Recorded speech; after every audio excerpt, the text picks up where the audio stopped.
What if I told you that the biggest financial crisis isn't a recession or even a stock market crash, but something even more insidious? And it's unfolding right now. If you've been feeling the pinch of rising costs or worried about the value of your savings in an uncertain economy, well, you're not alone. As the government debt is hitting record highs and interest payments are soaring past $1 trillion with a T, we're on the brink of what's being called the great melt up. This isn't just an economic headline. It's something that could literally impact your finances, your future, your freedom to live the life that you want. And in today's episode, I'll break down what the great melt up means, why it's happening, more importantly, how do you protect yourself from the effects of it? By the end, you'll have actionable steps that will secure your finances, that will get you to stay ahead no matter how intense the economic storm that might come is.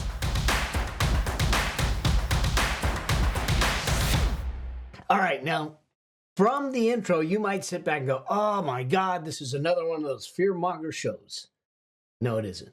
This is about a real conversation about what really going on that I'm hoping to shed some light on so you understand what is going on from a government standpoint, from a spending standpoint, but more importantly, how that affects the economy, how that affects you, how does it affect prices of goods, and how we get a chance to live. Because there's this thing in recent years that's been termed the Great Melt Up, and it is quietly surfacing around the economics, the economists and financial experts, which I guess they stand around the water cooler having these conversations. But unlike past economic warnings, this isn't about some temporary downturn or some typical market cycle. Instead, what it really is reflecting is an escalating problem. I mean, it is an unprecedented level of government debt, rising interest payments that could have lasting implications on the economy and your everyday finances for a long time. Now, let me be really clear. This isn't about political sides. This isn't about Republican, Democrat, any of that. Because when you look at what has happened, it has been for decades, and it didn't matter Republican or Democrat. In fact, in recent history, there's only been one presidential administration that had a surplus, and that was Bill Clinton, okay, for a handful of years.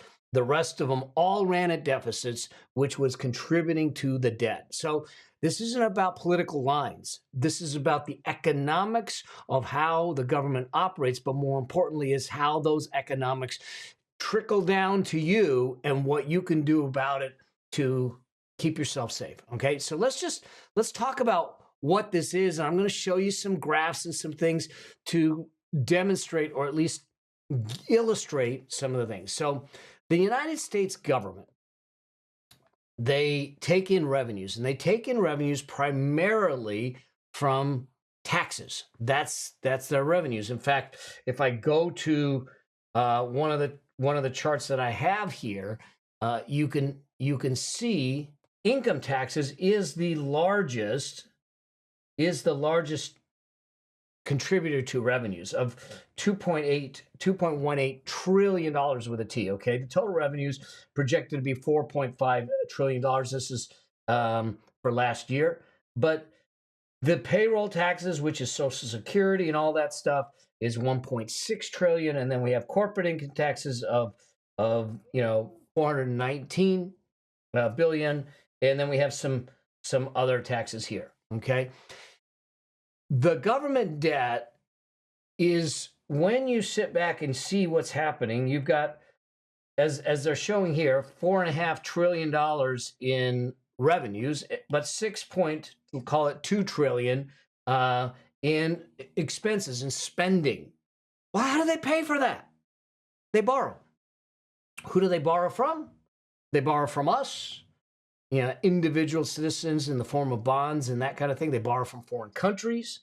They do that, but that's what creates this debt, the money that is owed to other people by the U.S. government. And that debt, just like any other debt, has an interest charge to it.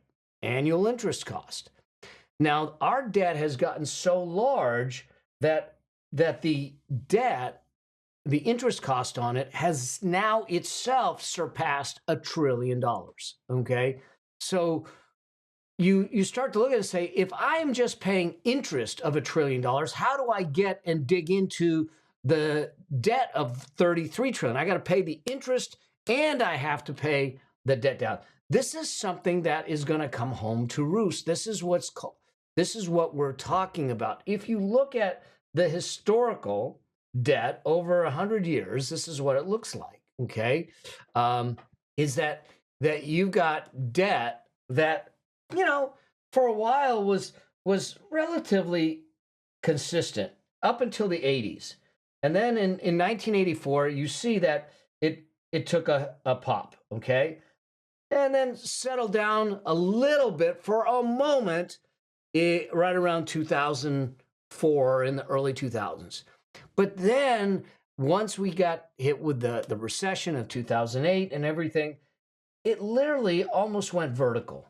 Okay, so the level of debt right now is at a little over $35 trillion. The last number I gave you was from last year, so it's going up every single year. And so we need to understand that that's the thing that is happening. But more importantly, is this idea of how the government is being run. And I'll explain how this all trickles down and what does this have to do with us, our portfolios, and the things that we're doing. And so if you look at what has historically happened, these the red line is the spending. Okay, the blue line here is the revenue. Clearly, y'all, there's a gap between spending and revenue, and the spending is greater than the revenue coming in. If you look at these little gray lines here, this is the average revenue, so it's all down here, and the average spending has always been above it. And when we look at what is going on here, okay, this gap between spending and revenue is widening. At least it's projected to widen over the years, okay? Because this is where we are, and we can see it. Now, what the numbers are, they are. The point is this, okay? Now this is me putting my dad hat on, if you will. But here's the thing. If you and I were consistently overspending on our lifestyle and not bringing enough money in and covering the rest with debt, sooner or later, we're going to end up bankrupt. Sooner or later, we're going to end up with so much debt we can't get out from under it. This is why I think we've got an issue here, because the Federal Reserve is sitting back saying, how are we paying this debt? $1 trillion in interest. If you look at the magnitude of the debt compared to all the other expenses, look at this. So the biggest expense, one of the biggest expenses that we see is Social Security, then defense and veterans, then Medicare, and then here. So the top expenses, interest is one of them. So if interest cost is one of our top expenses, how are we getting out from under it? So one, somehow we have to stop the bleeding. We have to stop. Now, the challenge is when you look at the programs that the tax revenues are paying for, and I'm not, like I said, this isn't about politics. It's not even about policy. It's about economics. But we only have two ways to fix this problem. Well, we have more than two ways, but two ways, the two general ways. If it was you and I, the only two ways we have is make more money, spend less, or do both at the same time. Okay? Well, the only way the government makes more money is to tax more. And the only way that they spend less is to cut. Okay? The challenge is the effect of taxing more creates an additional expense that's going to end up being passed through to the individuals. And now they bear the burden. Now, I can hear y'all right now. Oh, the billionaires can pay for it. I got to tell you, if you do the math, there isn't enough to fix this problem. So it isn't a billionaire problem. It is an economic problem that is a national problem we need to think about, okay? Now, the other side of it is we spend less. Well, what are we going to do? Cut Social Security? Cut Medicare? At that point, we're starting to cut some of the core programs that we have in place for our citizens. And so it becomes a bit of a problem. So what is the answer? The answer that you will hear people say is they'll borrow more.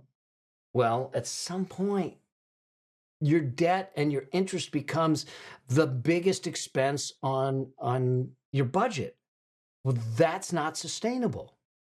They say, okay, well, the government can print money. Oh, okay. So they'll print money. We saw them do this in the pandemic. And for years, keep the interest rates low and print money. When we print money, money's more available. There is more spending. What does that do? It drives prices up. Okay. This becomes a challenge. If we start to do that, we start to create inflation again. And so where this whole melt up is coming from is that we have a really good possibility of having inflation come back in, not for any other reason other than the government trying to right this ship and get that interest cost down and get the debt paid down. And in order to do that, they say, well, we'll print more money to make that happen. Well, that affects us. And therein lies the melt up. And what can happen is in that process, we can find ourselves in a period of stagflation where inflation is soaring, but the economy is stagnated, okay? And it's excessive spending, it's the inability to curb prices and the rise in prices and the persistent government debt. Now, the other side of it is instead of stagflation, we just experience inflation, and it costs, and we have hyperinflation, and we've seen countries like Venezuela and Zimbabwe that have hit with hyperinflation, which literally wipes out economies, savings, and that kind of thing. So this is what it's all about. Like I said, this isn't about politics. This is about economics. If you and I operated our world the way that the government is doing it, we couldn't survive for the long term because we don't have the ability to print money. I mean, we could, but that's called counterfeiting, okay? So this is the challenge that we're up against. Now, can we fix it? I don't know. The government needs to change their tune, change the way they do things in order to fix it. It is a problem that is slowly getting so far out of control, I'm not sure how they get that train back in the station, okay? But just like I say with my clients and all along, control the controllables. And there are things that you as an individual can do to protect yourself in the face of any kind of occurrence of this. It could happen. It could happen down the road, years from now. It could be in 2026. It could happen.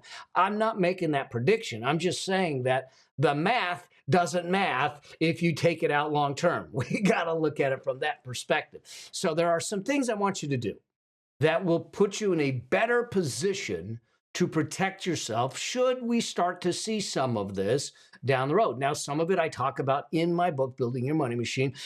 Following the process of the wealth priority ladder, that's in chapter 12 of the book, is hugely important because remember, everything that I teach is about how do we get you to safety first, an unshakable foundation, and then move you to growth second. And this is what I want to talk about with respect to your stuff. So the first thing is this: you have to be investing. If we are saving and we're just putting, even in a high yield savings account, now there's going to be a portion of what you have put into a high yield savings account because we need that liquidity, and you'll see why that is important in a moment. But you have to be investing. You have to be in the game. Otherwise, you will not keep up with the prices. If I'm investing in stocks, if I'm investing in real assets, and we get into an inflationary time, typically the value of those assets will go up at the same time. That means that our investing will move with it, so at least we keep pace with what is going on. If we put ourselves into a fixed income situation of just savings, and now we have big inflation, the interest that you're getting on that savings isn't going to have the same purchasing power. You are losing money. Now, we're going to do that in some situations for our peace of mind and our emergency fund, but the rest of it we want investing. So, but the first things first is step one is you have to be investing. You have to be in the game. Okay? Step two is that you need to diversify your investing and your income. Okay?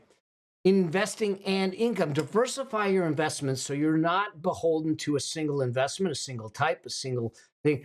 So a diversified portfolio of investments. Now, I tell the folks that I work with, we start off with ETFs, index funds, and that kind of thing because it's easy to diversify. It's liquid, and we have a proven history. And you can spread it across investments and different stocks, bonds, and real estate. But there'll be further diversification as you get more and more into it. For instance, precious metals, gold, that kind of thing, real estate, those kinds of things will come to play. And commodities. So the first thing is that you must have a diversified portfolio. No matter how big, how small your portfolio is, make sure it's diversified. Because when certain assets or investments go bad, you'll have others that will offset, and hopefully they will all grow over time. But without a diversified portfolio, you are at a much greater risk should some of this start to happen. In the portfolio, there may be a position. Now, I am not giving investment advice here because everyone's facts and circumstances are the same. Your age, stage, and circumstances are different. But there's a point where you start to investigate not only ETFs, index funds, and things like that, low cost, low fee, but look at other assets like Treasury inflation protected securities, what they call TIPS, government bonds that are designed to protect investors from inflation that you might put in there. You're probably not going to have a huge amount of the portfolio in there, but there are something that you can put in there. You'll probably look at also commodities, gold and silver that will tend to hold their value during inflationary times. And then also from there, in the diversification, I want you to also think about real estate. Now, real estate is typically higher up in the wealth priority ladder with what we're doing, but here's why I think real estate is important here. And I hear it, should you rent, should you buy? And if I just look at the mathematics, and I have a tool, that's a free tool if you want to grab it. It's a home rent buy calculator where you get a chance to compare what would be the difference between buying a home or renting a place and investing the difference. If you put home buy in the comments, we'll make sure we get it over to you. It's totally free. But when you look at just the numbers themselves, the potential is that it may make sense to rent on the surface. And I will tend to agree with that. Now, buying a home is a long-term decision. I've done other episodes on this. This is not something that you buy a home and you're going to get in and out of a home in 2 years, because the friction cost to get in and out of a home, selling costs, commissions, that kind of thing, market exposure, all that stuff is way too high.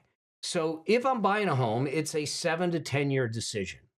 But one of the cases for buying versus renting is the fact that during an inflationary time, real estate tangible investments will hold their value, retain their value, and move with it. And so historically, real estate has kept up with inflation and property values have risen. If I'm renting during an inflationary time and not owning, your rent is going to rise. But if I own the property on a fixed loan, key fixed loan, then my mortgage will stay the same. The value of the real estate will tend to go up and do it from that perspective. Okay. So, during an inflationary time, the argument, an additional argument for owning real estate is the fact that it'll hold its value during that time. Whereas if you're renting, you are going to be subject to rent increases during that inflationary time, unless you have a long-term lease or anything like that. So this is a time to also focus on real assets that come into play. Now, the other thing, which is really not an investing, but it is a safety thing, is your liquidity. Okay. This is the time to make sure that you have the cash reserves in place. We call it in the Wealth Priority Ladder and in my book, Building Your Money Machine, a peace of mind fund. I get it. Proponents out there saying 3 to 6 months. They call it an emergency fund. It's not enough. 9 to 18 months, put it in a high yield savings account. I get it. During an inflationary time, you're losing money, but the money that you put into that account isn't to make you money. It is to protect your assets. So we put it in a high yield savings account, and we have the liquidity. Should there be a downturn, an issue, we need additional cash, it is there for emergencies, for our peace of mind, to take care of things. If there's a job loss, any of those things, this is a time to make sure that we're building the cash reserves in order to keep us, our family, and our future safe. Okay. So number 4 is liquidity and building that. Number 5 is to avoid and eliminate high interest debt, but just debt in general, destructive debt for sure. Okay. In other words, we're not living on credit cards. We're not doing what the government's doing. We are going to avoid debt. We're going to, especially in rising interest rates, it becomes much more expensive. We don't want variable debt, credit card balances, variable debt. We don't want to have credit card balances that we're carrying. If I'm going into mortgages, I want fixed rate mortgages because variable rate mortgages will get much more expensive as we go through it. So I'm going to avoid debt, and I'm going to start eliminating destructive debt, lifestyle debt, which means that indirectly you have to manage your costs, your spending. Okay.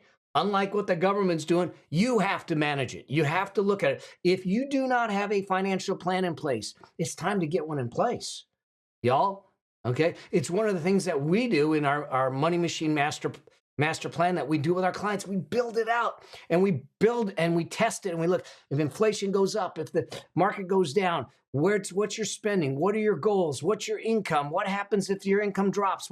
We test it a lot of different ways. We run what's called Monte Carlo simulations for you and run the reports and do all of that. So it's important for you to do that and have that in place to make sure that you're safe. So getting yourself out of debt, if you have yourself in debt, student loan debt, credit cards, this, that, you need to get on a debt payment plan, okay? Even if you're not doing one of the master plans, it's important to get on a debt payment plan. You can go to melabraham.com/no debt, get the Excel template, get the free training. It's totally free. Put your debt in there, get on a debt payment plan. Like I said, this may start to happen. It may not, but you know what? Getting yourself out of destructive debt is always a good thing. Okay. Then number 6, educate yourself. Don't put your head in the sand. Okay. This stuff's going on in the background. You get to navigate during this environment in a way that gives you the control. So look, I have been through, I'm 63. So I have been through recessions. I've been through pullbacks. I've been through corrections. I've been through wars.